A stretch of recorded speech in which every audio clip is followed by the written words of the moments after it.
Broadcasts of HIKI No are made possible by the support of viewers like you. Mahalo. And by Bank of Hawaii Foundation, investing in Hawaii's future by promoting collaboration, critical thinking, and other 21st century skills through HIKI No. Next on HIKI No, stories from across our island chain. There's a difference between overbearing and old school. I'm old school. A Waianae High School wrestler and her former wrestler father butt heads about practically everything. A man who was down on his luck receives and gives through a charitable meals program on Maui. Molokai High School students show us a new way of reporting crimes on campus. Students at Mid-Pacific Institute keep tabs on how well Oahu's plastic bag ban is working. In contrast, we revisit a story from H.P. Baldwin School on Maui that looks at how the island first dealt with their plastic bag ban.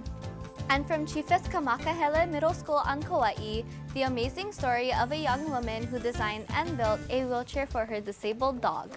All on this episode of HIKI No, coming to you from Wipahu Intermediate School on Oahu, home of the Junior Marauders.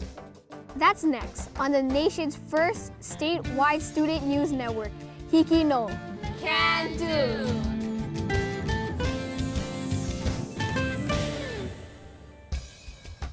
We are here at Wipahu Intermediate School in Central Oahu. We are at Dyson Field, the center of our campus. This field was named after Clarence B. Dyson, the first principal of Waipahu High and Intermediate School in 1942. Today, students know Dyson Field as a place where they have physical education games, a gathering place, play intramural sports, and where the annual Turkey Trot event is held. Our first story comes from Waianae High School in West Oahu, where students tell the story of tough love between a father and daughter. For junior Anuhea Hamilton, this is the course she's chosen. And this is the finish line. Like, I love wrestling because it's my life. I get stressed out at school and at home especially.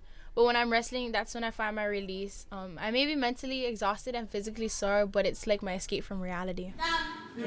And the reality is, Anu is pretty good at it. Last season, she placed 5th in the HHSAA State Championship 122-pound division. That championship pedigree comes from her family. I got into wrestling because of my cousin and my dad. I thought that it will make him proud. I'm her father. Kimo Hamilton is a former wrestler and a man of very strong words. We're very close, but we argue a lot. Making a commitment not just to yourself, but to the team. And remember, it's still a team sport.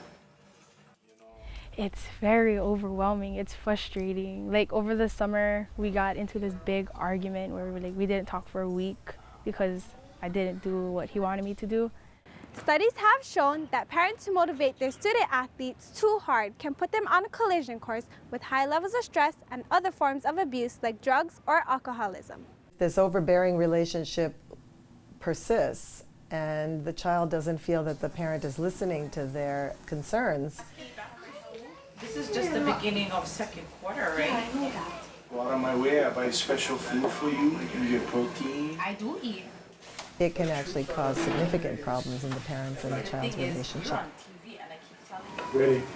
It's something that Kimo and Anu wrestle with every day. We argue and everything, but it's part of the relationship we have. Because he was a wrestler himself, and Just like that. he pushes me because he knows the struggle. Push it. Explode. Keep pushing. Push, push, push. Time.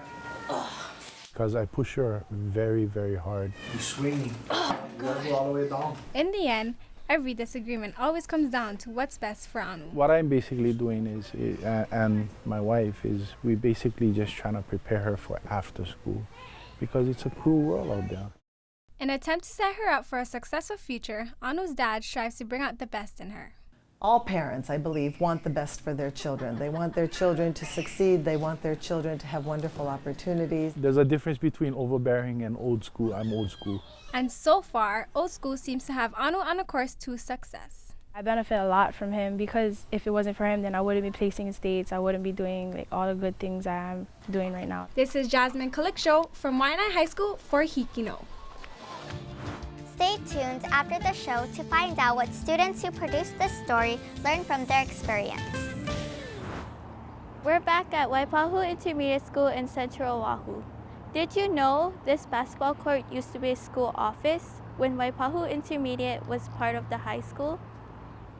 In 1966, Waipahu Intermediate School was split from the high school. The original office was torn down and replaced with the courts. The basketball courts are now used by students and teachers for physical education, social activities, and a meeting place for field trips. Our next story comes from students at Kamehameha School's Maui Middle who show how a charitable organization on their island helps people give and receive. Nothing wrong coming in here.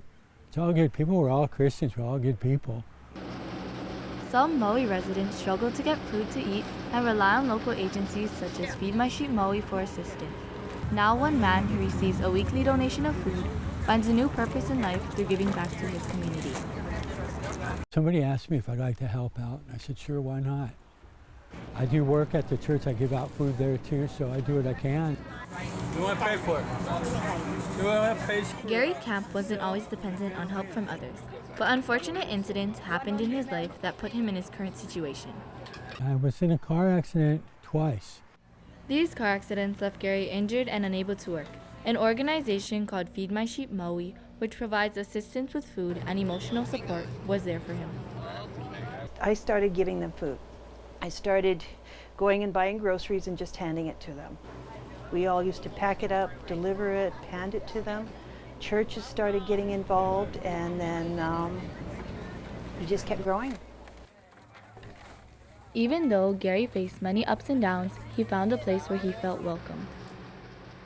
One of the first people that I ever interacted with was Gary, and he was getting there at 5:30, drinking coffee with his friends, and he just wanted to be there. Since I would be the one who had to set up the desk that was closest to him, we kept talking. Okay, you want to say prayer? You want prayer for God? When I first got here, I hooked up with Scott, my boss right there. Him and I were hanging out for a while. We went to some church, a church by the theater up here. As time went by, Gary wasn't just a volunteer. He was more than that. As far as I'm concerned, Gary is a friend of mine. That's what I know him as. And he comes and he gets food from Feed My Sheep, but he also devotes a lot of his time to help out as well. You know, people are still there needing food, but not only food, they need support, they need our prayer, they need us to care about them and treat them with dignity and respect. Some people look at homeless and others who need help as intimidating, but Gary doesn't see it that way. They're nice. Most of the people meet here, they're super nice people. There's no complaints or nothing to them. Gary shows that you can make the best out of a bad situation. You just have to keep trying your hardest in life. This is Lauren Kalama from Kamehameha School's Maui for HIKI No. HIKI No is now on Instagram. For show updates and a peek behind the scenes, follow us on Instagram at HIKI No Can Do. We're back at Waipahu Intermediate School in the Ewa district of Oahu. Behind me, you can see our school's cafeteria and auditorium, which we call a cafetorium. And it's named in honor of a hero. In 1982, Stanley Sakuma volunteered to chaperone a campout and a trek to Mokuli'i Island, or Chinaman's Hat, at Kaneohe Bay. On that day, as the students were walking to Mokuli'i, the ocean rose. Half of the students couldn't swim and started to drown. Stanley Sakuma saved several students, but perished in the process. The Sakuma Cafetorium was named in honor of his heroic act and his passion for helping children. Our next story comes from students at Molokai High School in Ho'olehua who show us a new high-tech way to report crimes on campus.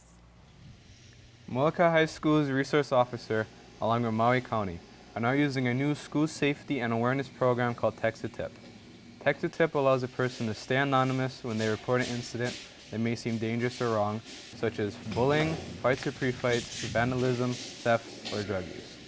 A student can text a tip to a cell phone number specific to the Molokai High School campus, while on or off campus.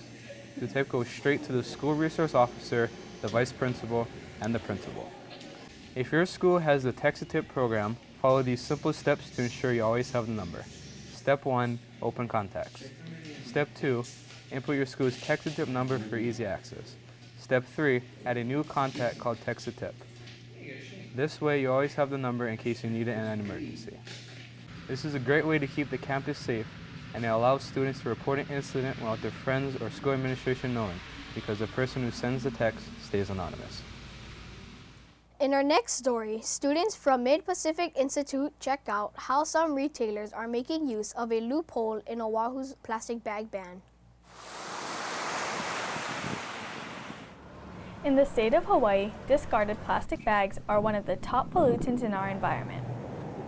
Plastic bags are very harmful to the ocean environment, not just with respect to the coral and issues like that, but more so, you know, the turtles. A lot of them were swallowing the bags, getting sick. So it was an issue that needed to be addressed. On July 1st, 2015, the City Council of Honolulu implemented a plastic bag law for the island of Oahu. The new plastic bag law bans the use of non-compostable disposable bags. Non-compostable plastic bags can still be used if they are at least 2.25 millimeters thick, and some local businesses have elected to use these thicker bags. Our bags are sturdy enough so that you can use it many times over. It lowers our bag cost, and then we can pass the savings on to a consumer. These new reusable, non-compostable bags do comply with the law, but because they are thicker, they contain even more plastic than the old disposable bags. The intent of the law is to protect our environment, and so that's what we want to do. We want to be able to participate in helping to get the environment better, but we need consumers, we need them to be able to embrace the change so that we in turn can help them statewide to be able to save our environment. Some customers feel that for this law to work, they bear some responsibility to bring in their reusable bags, while others have found it difficult to change old habits. As far as convenience, it's not convenient. I mean, it took me a while to remember to bring my bags. I never really bring any bags to use at the market. I just kind of like use the ones they give us. You want people to participate, get them to appreciate the environmental concerns, get them to be concerned with reducing the impacts on the environment. If we accomplish that, we won. I think in general, I think the law is working. It's probably not as perfect as some would hope, but like any type of law that the council adopts, there is a period of adjustment, you know, where we see whether the law has served its purpose. If it hasn't, then we make adjustments. If we can reduce one plastic bag per citizen, that's a lot of plastic bags at the end of the year. Since the law was implemented, store owners have reported an average increase of 60% in the amount of people remembering to bring their reusable bags. The law is having a positive effect, but the key is replacing old habits with new ones. This is Gabby Ho from Mid-Pacific for HIKI No. Let's see how Maui retailers react to their 2011 plastic bag ban with this story from the HIKI No archives by H.P. Baldwin High School. After the January ban of plastic bags, Maui County sought to find other alternatives to fill the void. It was much worse. With the trade winds, all these fences all along the outside, the trees, all the litter screens, everything was usually full every day, even though we'd clean it up pretty much every morning.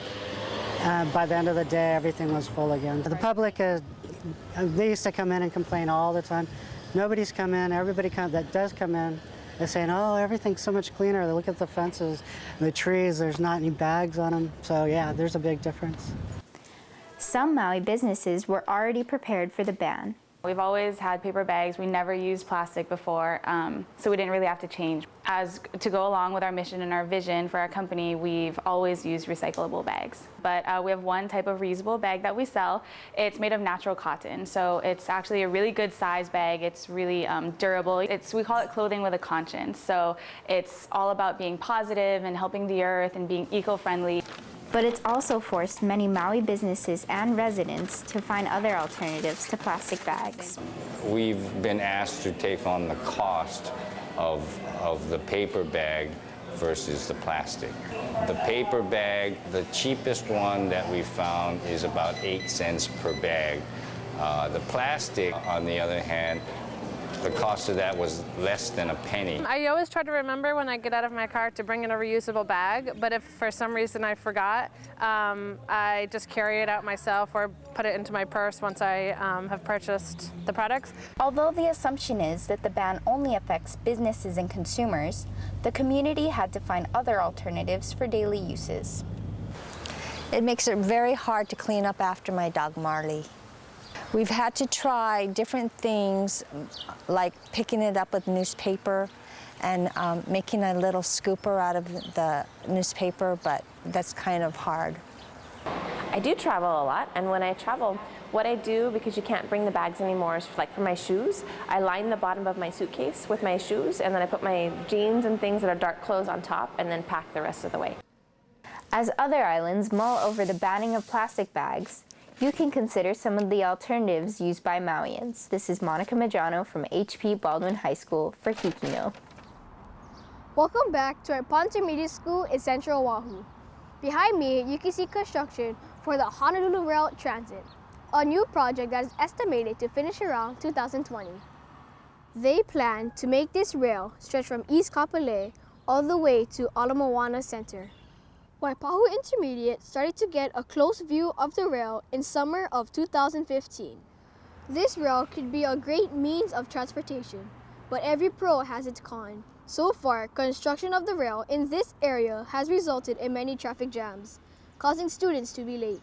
Another downside is that it blocks the beautiful sight of the Waianae and Ko'olau Mountains.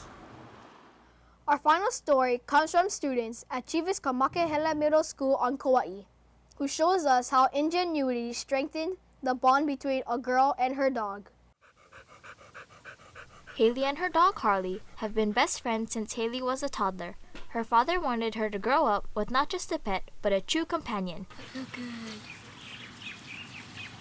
I would explain our relationship as special. He's like around the same age and I'm the one who takes care of him. And he's really happy-go-lucky and he gets me. We took her to the Humane Society and it's one that she really gravitated towards and we felt was a good, friendly dog for her. Not long after they got him, Haley and her family found out that Harley was diagnosed with canine degenerative myelopathy disease. Degenerative myelopathy is a disease of the spinal cord of dogs. It's thought to be an inherited problem that occurs in certain breeds of dogs. Well, when I found out, I was really little, so I didn't really know what it did and how it affected him. But when I got older, I got to researching and I felt bad that it means that he's not going to be able to walk around as much. Seeing Harley struggle, Haley decided to do something to help her friend. There you go. There you go. First, I had to research about the disease and how it could help. I got the idea to look for an app that shows me like how much of what I would need and a way I can look at it from a whole bunch of different angles. So I found this app called 123D Design, and it's for building and engineering. Haley went through trial and error to build this wheelchair, but the finished product worked and affected Harley in many ways. I built the wheelchair for Harley because I found out that it's a way to better the life of a dog who has this kind of disease. After I built the wheelchair, I saw he got a lot happier, and I think he knows that it's helping him. And so it just makes me feel happy that Like he's able to run and walk. You wanna get up? You wanna get up? What happened with the wheelchair is it helped them spend more time together. I think that was what really made her want to do it for the dog, because she would notice that he would get so tired that he would be stuck away and wouldn't be able to even get back to somewhere that he wanted to go. When I saw how excited he was and how happy he looked while he was walking and running around, I just felt this overwhelming feeling of happiness. Harley is a big part of the Gokon family and means a lot to Haley as a best friend. Their relationship proves dogs truly are a man's best friend. This is Casey Nakashima from Chiefest Kamakahele Middle School for HIKI No. Well, we've come to the end of this episode of HIKI No. Remember, all these stories are written, shot, and edited by students like us. We hope you've enjoyed watching them as much as we've enjoyed sharing them with you. Stay tuned after the credits to find out what some students learned from working on this show. More proof that Hawaii's young people, HIKI No, Can do!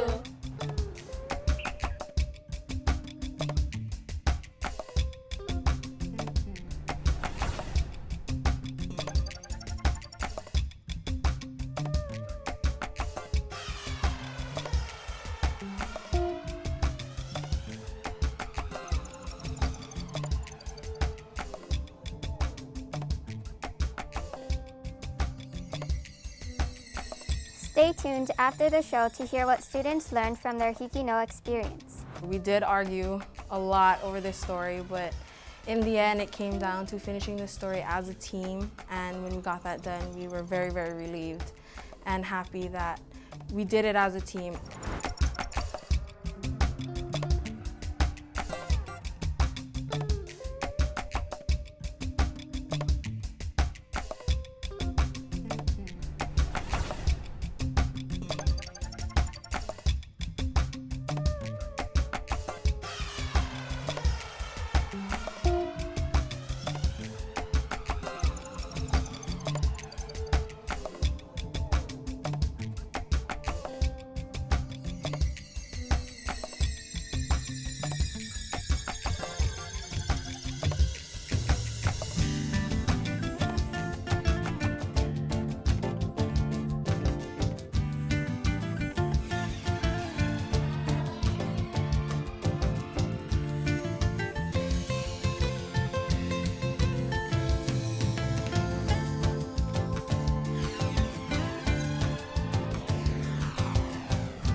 I was the photographer for the story Parental Guidance Required. I was a co-writer to the reporter. I was the editor. It's a story about a friend here. She's a wrestler and she also has some problems at home. She butts heads with her dad a lot. There's just a lot of passion between them. Because they love the sport so much, they have different views on it. So for the story, the students had to go and sit in the family's home and wait for the moment in which father and daughter got into an argument. And when it finally happened, it was kind of awkward. For them to trust me means a lot, and I think a lot of it had to do with knowing me. And so there was trust there, and I think that's something we kind of mentioned after, that it's a good thing they had that kind of trust, because the family wasn't afraid to open up in any way.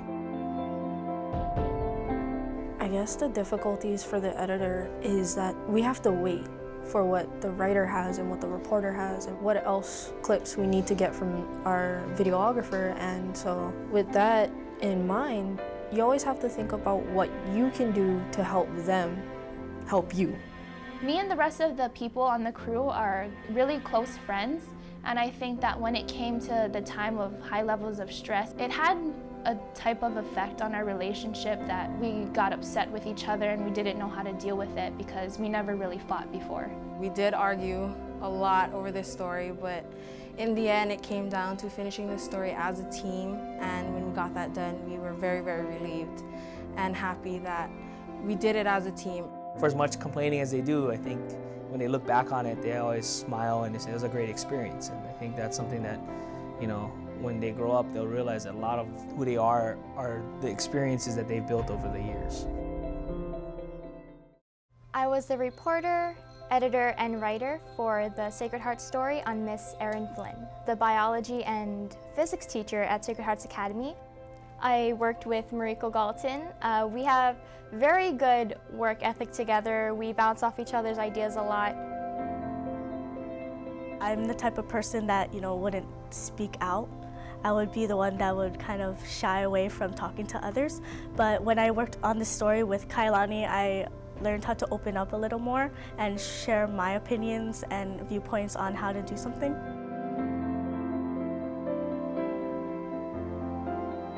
When I was going to school, I wish I would have had something like this,